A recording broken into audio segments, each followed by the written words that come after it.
الحمد لله نحمده ونستعينه ونستغفره ونعوذ بالله من شرور أنفسنا ومن سيئات أعمالنا من يهده الله فلا مضل له ومن يضلل فلا هادي له وأشهد أن لا إله إلا الله وحده لا شريك له وأشهد أن محمدا عبده ورسوله يا أيها الذين آمنوا اتقوا الله حق تقاته ولا تموتن إلا وأنتم مسلمون يا أيها الناس اتقوا ربكم الذي خلقكم من نفس واحدة وخلق منها زوجها وبث منهما رجالا كثيرا ونساء واتقوا الله الذي تساءلون به والأرحام إن الله كان عليكم رقيبا يا أيها الذين آمنوا اتقوا الله وقولوا قولا سديدا يصلح لكم أعمالكم ويغفر لكم ذنوبكم ومن يطع الله ورسوله فقد فاز فوزا عظيما أما بعد فإن خير الحديث كتاب الله وخير الهدي هدي محمد صلى الله عليه وسلم وشر الأمور محدثاتها وكل محدثة بدعة وكل بدعة ضلالة وكل ضلالة في النار فأعوذ بالله السميع العليم من الشيطان الرجيم بسم الله الرحمن الرحيم قاف والقرآن المجيد بل عجبوا أن جاءهم منذر منهم فقال الكافرون هذا شيء عجيب أإذا متنا وكنا ترابا ذلك رجع بعيد قد علمنا ما تنقص الأرض منهم وعندنا كتاب حفيظ بل كذبوا بالحق لما جاءهم فهم في أمر مريج وقال الله تعالى في موضع آخر اليوم أكملت لكم دينكم وأتممت عليكم نعمتي ورضيت لكم الإسلام دينا محترم معزز دینی ملی بھائیوں، عزیزوں، بزرگوں، نوجوان ساتھیوں، عزیز بچوں، اللہ رب العالمین نے ہمیں اور آپ کو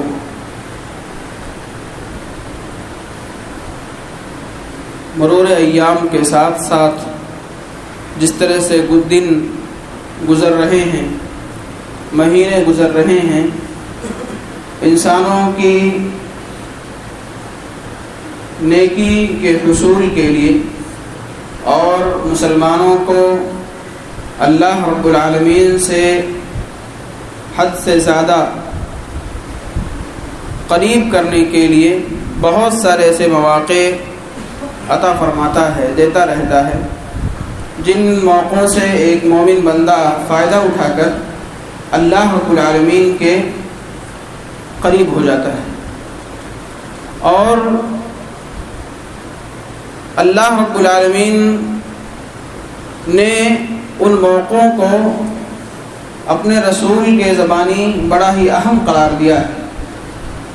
جیسے ہمارے اور آپ کے سامنے بہت سارے دن آتے ہیں جن دنوں میں اللہ کے رسول صلی اللہ علیہ وسلم نے عبادت کے ثواب کو یا اسی طرح سے روزوں کے رکھنے کی تلقین کی ہے، یا ہمیں اور آپ کو یہ بتایا ہے کہ یہ ایام بہت ہی اہم ہیں ایک مسلمان کی زندگی میں، لیکن ان ایام کو اگر کوئی آدمی غنیمت نہ سمجھ کر کے ان ایام کو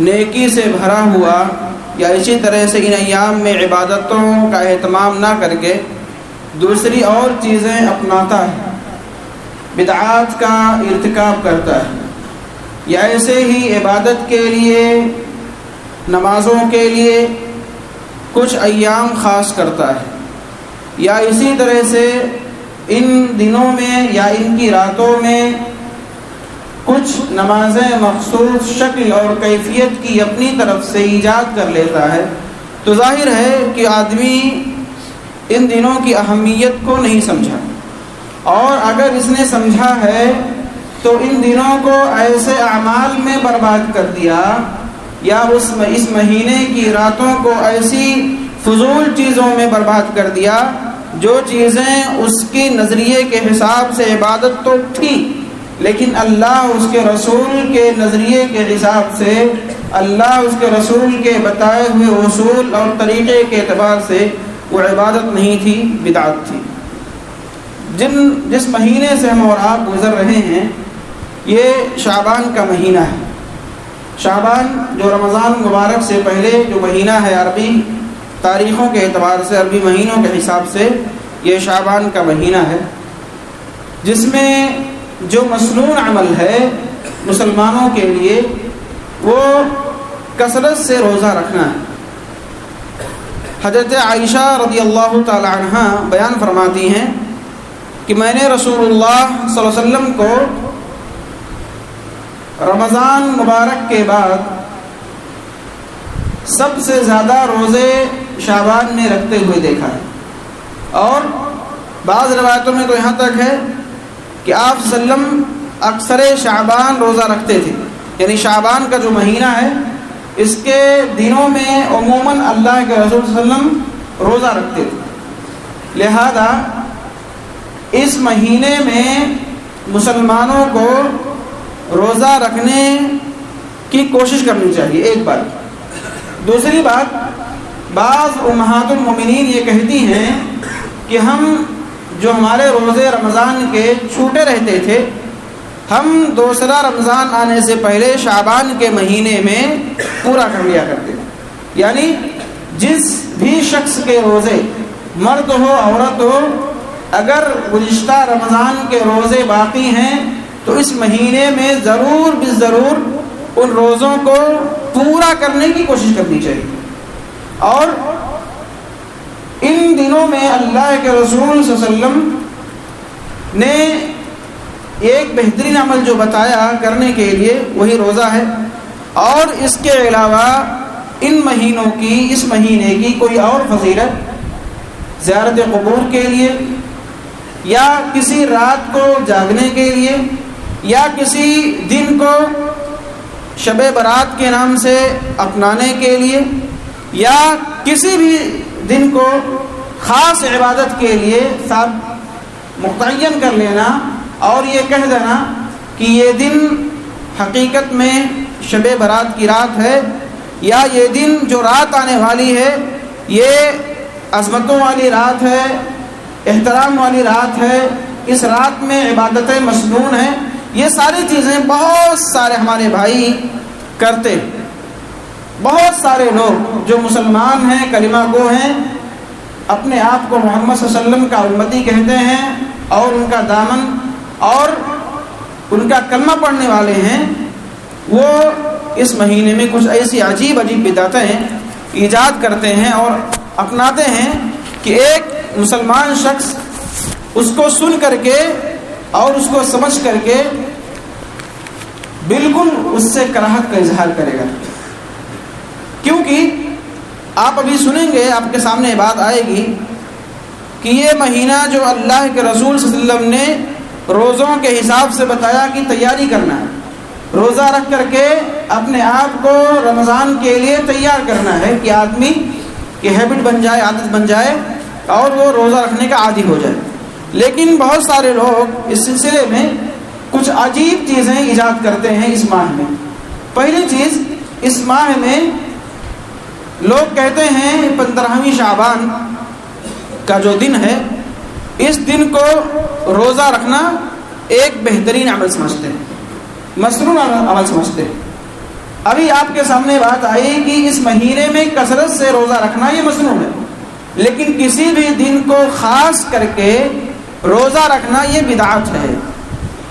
اہل علم نے اس کو بدعت قرار دیا ہے، کیونکہ عبادتوں کے لیے جو عبادتیں کسی دن کے ساتھ خاص نہیں ہیں، کسی مہینے کے ساتھ خاص نہیں ہیں، کسی رات کے ساتھ خاص نہیں ہیں. ان عبادتوں کو اگر ہم خاص کرتے ہیں کسی دن کے لیے تو ظاہر ہے کہ یہ بدعت ہے. اور اسی رات کے سلسلے میں 15ویں شعبان کی رات کے سلسلے میں ایک ایسی روایتیں بیان کرتے ہیں گڑی ہوئی، اپنے طور پر بہت سارے لوگوں نے کہا، موضوع روایتیں اپنے طور پر بیان کیا کہ اللہ رب العالمین 15ویں شعبان کی رات کو، جسے ہمارا مسلمان بھائی شب برات کی رات کہتا ہے، اس رات کو اللہ رب العالمین آسمان دنیا پر نزول فرماتا ہے اور سارے بندوں کو بخش دیتا ہے، چاہے اس کے گناہ فلا جانور کے بالوں کے برابر کیوں نہ یا بہت زیادہ کیوں نہ. یہ موضوع روایت یہ اور اس طرح کی بہت ساری روایتیں ہیں لوگوں نے کر رکھی ہیں 15ویں شعبان کی رات یعنی شب برات کی رات کے نام سے. حقیقت میں جتنی روایتیں اہل علم نے ذکر فرمایا ہے کہ اس شب برات کی رات کے لیے یا اسی طرح سے 15ویں شعبان کی رات کے لیے جتنی بھی روایتیں بیان کی جاتی ہیں ساری روایتیں موضوع ہیں، ان میں ضعف ہے، کمزوری ہے، قابل عمل نہیں ہے، سوائے ایک روایت کے. بعض اہل علم نے اس کو صحیح کہا ہے، بعض اہل نے اس کو حسن کہا ہے کہ اس پر عمل کیا جا سکتا ہے، لیکن اس روایت سے بھی اس رات کی کوئی خاص فضیلت ثابت نہیں ہوتی. وہ روایت کون سی ہے کہ اللہ رب العالمین جب 15ویں شعبان کی رات آتی ہے، اذا کانت لیلۃ النصف من شعبان، جب شعبان کے نصف کی رات آتی ہے تو اللہ تعالیٰ فیغفر لجمیع خلقہ، سارے مخلوق کو اللہ تعالیٰ معاف کر دیتا ہے، الا لمشرک او مشاح، سوائے اس شخص کے جو مشرک ہے اور اس شخص کے جو اپنے دل میں کینہ رکھتا ہے، بغض رکھتا ہے، حسد رکھتا ہے، عداوت اور دشمنی رکھتا ہے، اس کو اللہ تعالیٰ معاف نہیں کرتا. اس رات کے لیے انہوں نے یہ روایت بیان کی. لیکن آپ غور کریں گے کہ حقیقت میں اللہ رب العالمین کی رحمت کو ہمارے بھائیوں نے ایک رات کے لیے خاص کر دیا، جبکہ یہ اللہ کی رحمت سال کے 12 مہینوں کی ہر رات میں یہ نازل ہوتی ہے. صحیح روایت ہے بخاری وغیرہ کی، مسلم وغیرہ کی، کئی حدیثوں میں، یہ حدیث کی کتابوں میں روایت ہے کہ ينزل تبارک و تعالی الى السماء الدنیا، کہ ہمارا رب ہر رات کو آسمان دنیا پر نزول فرماتا ہے. جب رات کا آخری تہائی حصہ بچتا ہے اور پکار لگاتا ہے، کون ہے جو مجھ سے دعا کرے میں اس کی دعا کو سن لوں، کون ہے جو مجھے پکارے میں اس کی پکار کو قبول کروں، کون ہے جو مجھ سے استغفار طلب کرے، بخشش طلب کرے میں اس کو بخش دوں. یہ اللہ کا اعلان ہے اور یہ عمل اللہ رب العالمین روزانہ سال کے 12 مہینوں کے ہر رات میں اللہ تعالیٰ جب رات کا آخری پہر آخری حصہ بچتا ہے آسمان دنیا پر نزول فرماتا ہے اور اعلان کرتا ہے. لیکن اگر اس روایت کو جو میں نے بیان کی 15 شعبان کے سلسلے میں اگر اس کو آپ خاص کرتے ہیں تو پھر یہ عام جو اللہ کی رحمت تھی سال کے 12 مہینوں کے لیے آپ نے ایک رات کے لیے خاص کر دیا. یہ کتنی بڑی حماقت ہے اگر سمجھا جائے، دیکھا جائے، یا یہ دیکھا جائے کہ اللہ تعالیٰ آج کے خالی نزول فرماتا ہے جبکہ اللہ کے رسول بیان فرماتے ہیں ہر رات میں اللہ تعالیٰ نزول فرماتا ہے. اور وہی دعا کی جو مجھ سے استغفار طلب کرے میں اس کو بخش دوں، مجھ سے مانگے میں اس کو دے دوں، مجھ کو پکارے میں اس کو قبول کر لوں. پھر یہ کہاں کی عقل مندی ہے کہ اس اللہ کی رحمت کو ایک رات کے لیے خاص کر دیا جائے. یہ سمجھنے کی بات ہے.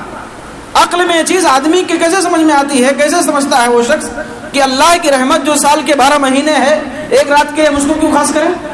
اس میں ہمارا ہی خسارہ ہے. لہذا یہ یاد رکھنا چاہیے کہ اللہ رب العالمین کا نزول ہر رات ہوتا ہے اور ہر دن ہر رات اللہ تعالیٰ یہ اعلان کرتا ہے. اور اسی طرح سے ہمارے بھائیوں نے یہ کہا کہ یہ 15 شعبان کی جو رات ہے یہ حقیقت میں نزول قرآن کی رات ہے، نزول قرآن کی رات ہے. آپ غور کریں کہ اللہ رب العالمین نے کیا فرمایا؟ شہر رمضان الذی انزل فیہ القرآن، رمضان کا وہ مہینہ ہے جس میں قرآن نازل کیا گیا. اور اللہ نے بھی کہا انا انزلناہ فی لیلۃ القدر، ہم نے اس قرآن کو قدر کی رات میں اتارا۔ ظاہر ہے قدر کی رات یعنی شب قدر کون سی رات ہے؟ وہ رمضان کے آخری 10 کی راتوں میں ہے۔ اور ہمارے بھائیوں نے یہ قرآن کی غلط تفسیر کر کے اپنے عوام کو اس قدر بیوقوف بنایا کہ لوگوں نے کیا کہا کہ قرآن کی سورہ دخان کی ایک آیت انا انزلناہ فی لیلۃ مبارکۃ انا کنا منذرین، کہ ہم نے اس قرآن کو مبارک رات میں اتارا ہے اور ہم ڈرانے والے ہیں۔ فیہا یفرق کل امر حکیم، اس رات میں ہر بڑے بڑے معاملات کا فیصلہ کیا جاتا ہے۔ ظاہر سی بات ہے وہ رات قدر کی رات ہے، فیصلوں کی رات ہے، بندوں کے درمیان بندوں کے اعمال کے فیصلے کی رات ہے، وہ شب قدر کی رات ہے۔ اب اس رات کو اگر ہم یہ کہیں 15 شعبان کی رات ہے تو ظاہر سی بات ہے یہ حماقت ہے، بیوقوفی ہے۔ لیکن ہمارے بھائیوں کے دلوں میں ان کے ذہنوں میں بٹھایا گیا کہ یہ رات نزول قرآن کی رات ہے، لہذا یہ رات اللہ رب العالمین کی رحمتوں کے نزول کی رات ہے، یہ رات مغفرت کی رات ہے، یہ رات اللہ رب العالمین سے مانگنے کی رات ہے، یہ رات اللہ رب العالمین کے سامنے گڑگڑانے کی رات ہے۔ لہذا ہمارے بھائیوں نے اس رات کو مخصوص عبادت کے لیے، مخصوص اذکار کے لیے، مخصوص نماز کے لیے خاص کر لیا۔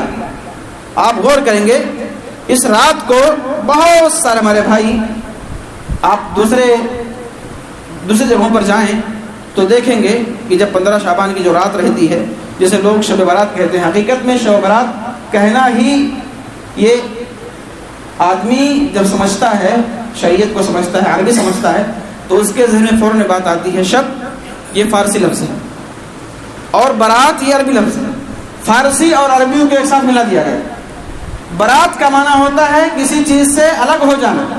یہ لوگ سمجھتے ہیں، کہتے ہیں کہ یہ جہنم سے آزادی کی رات ہے، اور جبکہ قرآن اور حدیث میں کسی عالم نے جو کتاب و سنت کا عالم ہے اس لفظ کو اپنی کتاب میں ذکر نہیں کیا، کیونکہ شب فارسی لفظ ہے اور برات عربی لفظ ہے، عربی اور فارسی ملا کے ایک بات بنا دی گئی شب برات۔ اور اس رات میں بہت سارے بھائی قبروں کی زیارت کے لیے خاص کرتے ہیں۔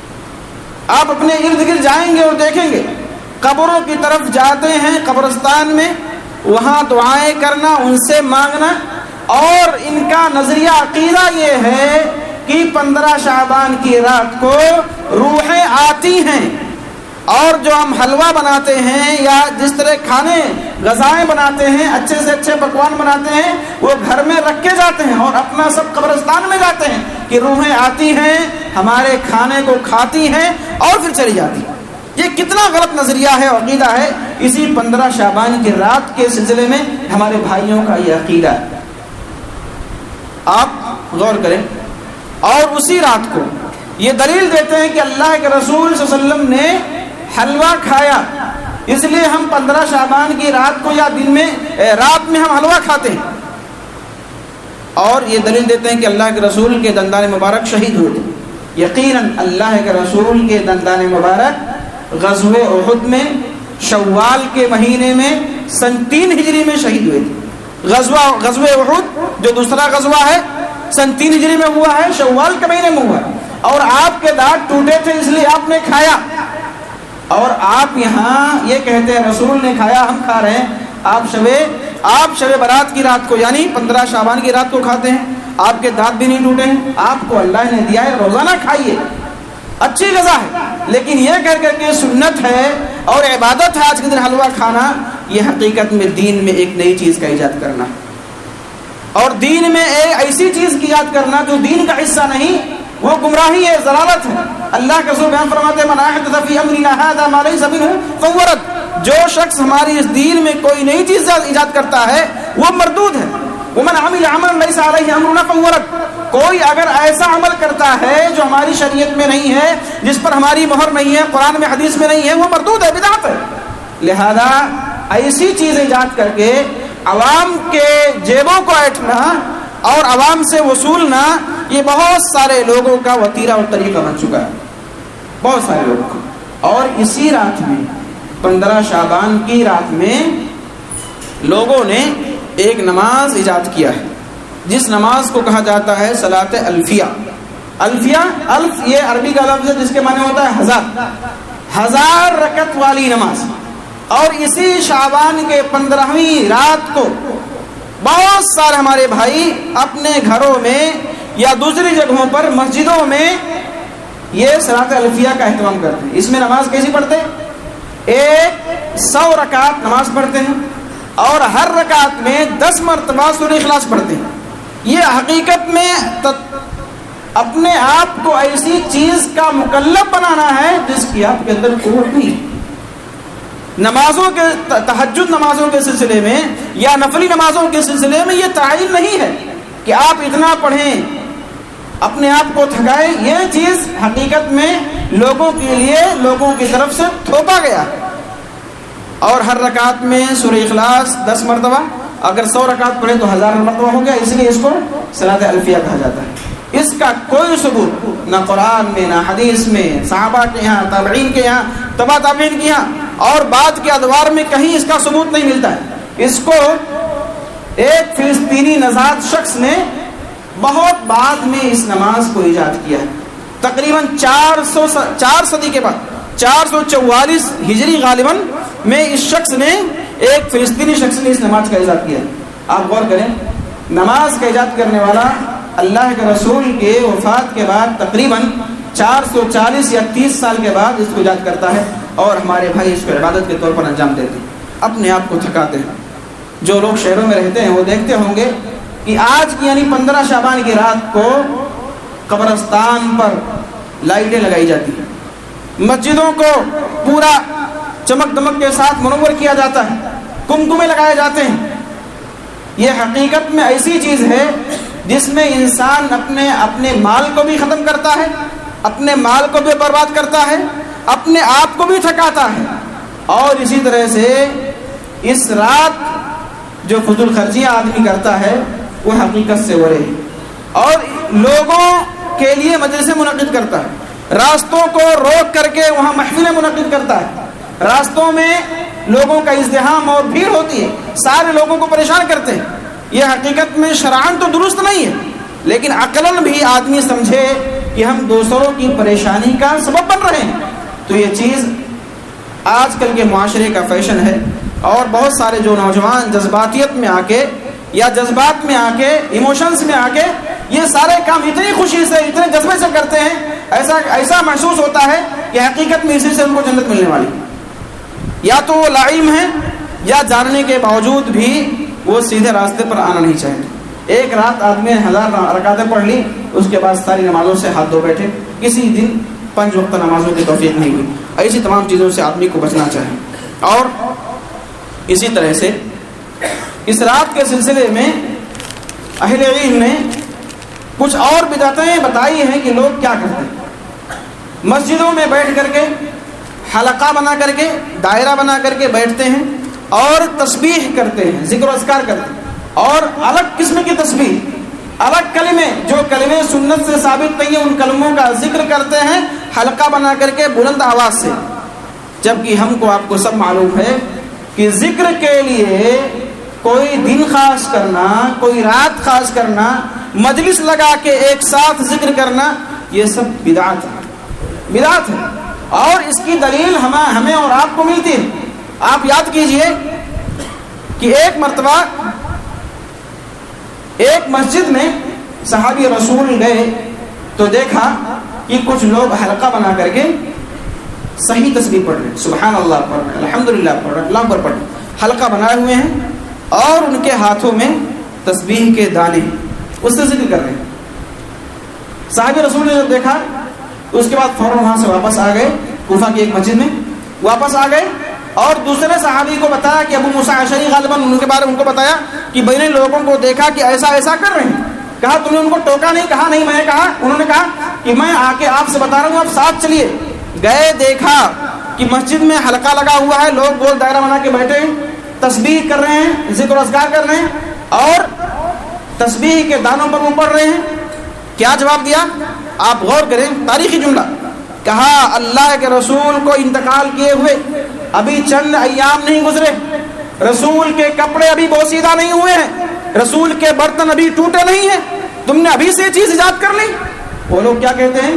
جواب دیتے ہیں ہم تو نیکیاں کر رہے ہیں، نیکیاں کہ میں کہا تم اپنے گناہ گنو، تم جو گناہ کر رہے ہو وہ گناہ گنو، نیکیاں مت گنو، نیکیاں اللہ کے یہاں محفوظ ہے۔ وہ صحابی روایت کرتے ہیں کہ جو لوگ اس تسبیح میں آگے تھے، ذکر میں آگے تھے، بعد میں یہی لوگ حضرت علی کے خلاف جنگ کے لیے آئے تھے اور یہ مارے گئے سب۔ تو کسی کے تسبیح کو دیکھ کر، کسی کے سبحان اللہ الحمدللہ کو دیکھ کر ہم اور آپ یہ نہ سمجھیں یہ بہت دیندار ہے، تقوی والا ہے۔ کبھی کبھی یہ چیزیں آدمی کو بہت غلط راستے پر لے کے جاتی ہیں۔ تسبیح کرنا ذکر ہے، ساری چیزیں ذکر ہیں، لیکن ایک الگ شکل بنا کر کے، دائرہ بنا کر کے ایک ساتھ پڑھنا، یہ سب چیزیں بدعتوں میں آتی ہیں۔ ایک ساتھ ایک کلمہ اور الگ الگ چیزیں، اس کو ہمیں سمجھنا چاہیے۔ اسی طرح سے ایک عقیدہ ان لوگوں کا اور ہمارے بھائیوں کا، اللہ سب کی اصلاح فرمائے، اس رات کے سلسلے میں کہ روحیں روحوں سے ملتی۔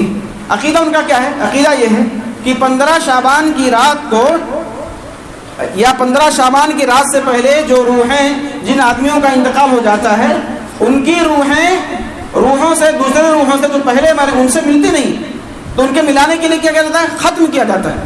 ختم کیسے کرتے ہیں؟ اپنے امام کو بلاتے ہیں یا اور کوئی شخص جس کو سمجھتے ہیں کہ ہاں یہ ہم سے بڑا ہے علم میں، تقویٰ میں، آگہی میں، اس کو بلاتے ہیں، اس کے سامنے بہت سارے پکوان لذیذ قسم کے اچھے رکھے جاتے ہیں، اور اس کے بعد جو امام رہتا ہے یا وہ بھی رہتا ہے وہاں کچھ پڑھتا ہے اور وہ کہتا ہے جاؤ اب روحیں مل گئیں۔ اور یہ عقیدہ کیا بتایا جاتا ہے؟ اگر تم یہ کام نہیں کرو گے، روحوں کو روحوں سے نہیں ملاؤ گے، تو تم پر عذاب نازل ہوگا، تم کو ہلاکت و بربادی ہوگی۔ لہذا لوگ ڈرتے ہیں اور یہ کام کرتے ہیں، ان کے پیٹ بھرے جاتے ہیں۔ یہ حقیقت میں پیٹ کی وجہ سے یا اپنے آپ کو مال کی وجہ سے لوگوں کی بدعت میں ڈالنا، خرافات میں ڈالنا بہت سارے لوگوں کا شیوا بن چکا ہے۔ اس طرح کی بدعتیں ہمارے اور آپ کے معاشرے کا کئی جگہوں پر حصہ ہیں۔ لہذا ان عبادتوں پر ہمیں اور آپ کو نکیر کرنی چاہیے، ان پر سخت نکیر کرنی چاہیے۔ ہم یہ نہ سمجھیں کہ یہ کرتے ہیں، کرنے دیجئے، ہم سے ہمارے اوپر اس کا کوئی اثر نہیں۔ آپ ہر ایک مسلمان کی ذمہ داری ہے کہ جب وہ برائی کو دیکھے، غلط چیز کو دیکھے تو اس کو روکے۔ اگر قوت ہے ہاتھ سے روکے منع کر دے، قوت نہیں ہے زبان سے روکنے کی قوت ہے زبان سے روک دے، اس کی بھی قوت نہیں ہے تو دل میں برا جانے، اور یہ ایمان کا کمتر درجہ ہے۔ ہمارے بھائی ایمان دل میں برا جاننا تو چھوڑیے، موقع ملے تو وہ بھی ساتھ میں ہو جائیں، شریک ہو جائیں دیکھنے کے لیے، اور یہ کہ یہ تماشے دیکھنے کے لیے ساتھ میں ہو جائیں۔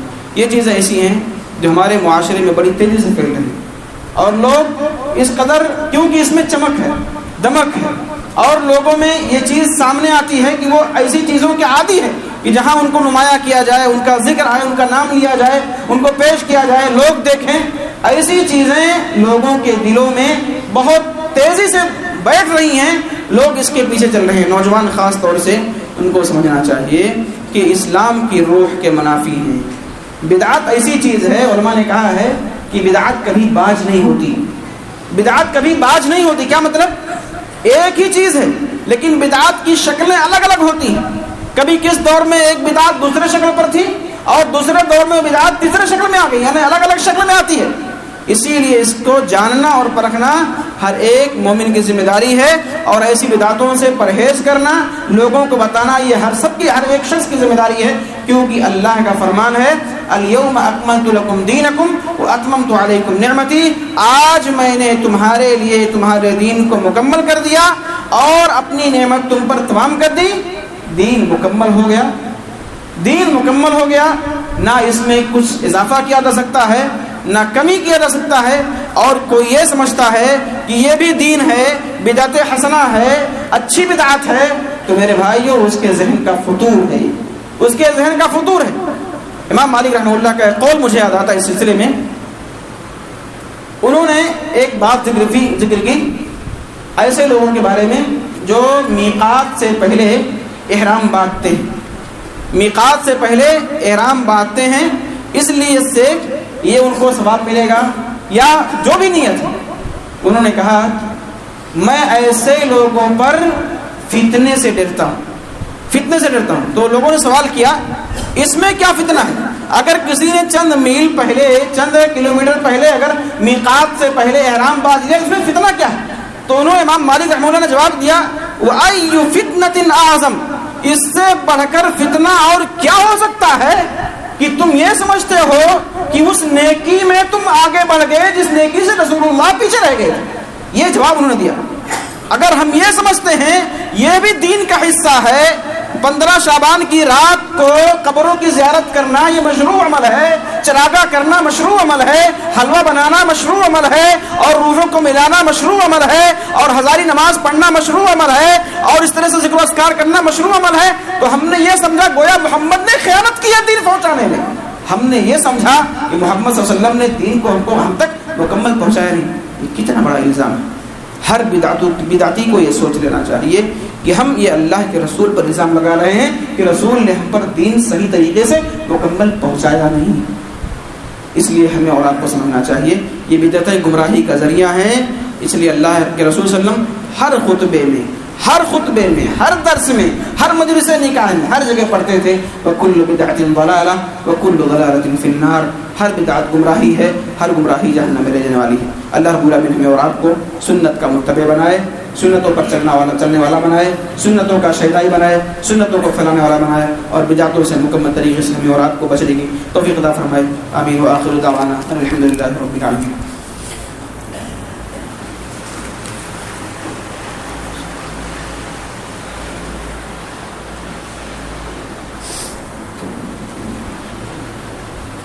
الحمد لله نحمده ونستعينه ونستغفره ونعوذ بالله من شرور أنفسنا ومن سيئات أعمالنا من يهده الله فلا مضل له ومن يضلل فلا هادي له وأشهد أن لا إله إلا الله وحده لا شريك له وأشهد أن محمدا عبده ورسوله. أما بعد فإن خير الحديث كتاب الله وخير الهدي هدي محمد صلى الله عليه وسلم وشر الأمور محدثاتها وكل محدثة بدعة وكل بدعة ضلالة وكل ضلالة في النار. إن الله وملائكته يصلون على النبي يا أيها الذين آمنوا صلوا عليه وسلموا تسليما. اللهم صل على محمد وعلى آل محمد كما صليت على إبراهيم وعلى آل إبراهيم إنك حميد مجيد. اللهم بارك على محمد وعلى آل محمد كما باركت على إبراهيم وعلى آل إبراهيم إنك حميد مجيد. عباد الله يرحمكم الله إن الله يأمر بالعدل والإحسان وإيتاء ذي القربى وينهى عن الفحشاء والمنكر والبغي يعظكم لعلكم تذكرون. ولذكر الله تعالى أولى وأجل وأتم وأكبر والله يعلم ما تصنعون.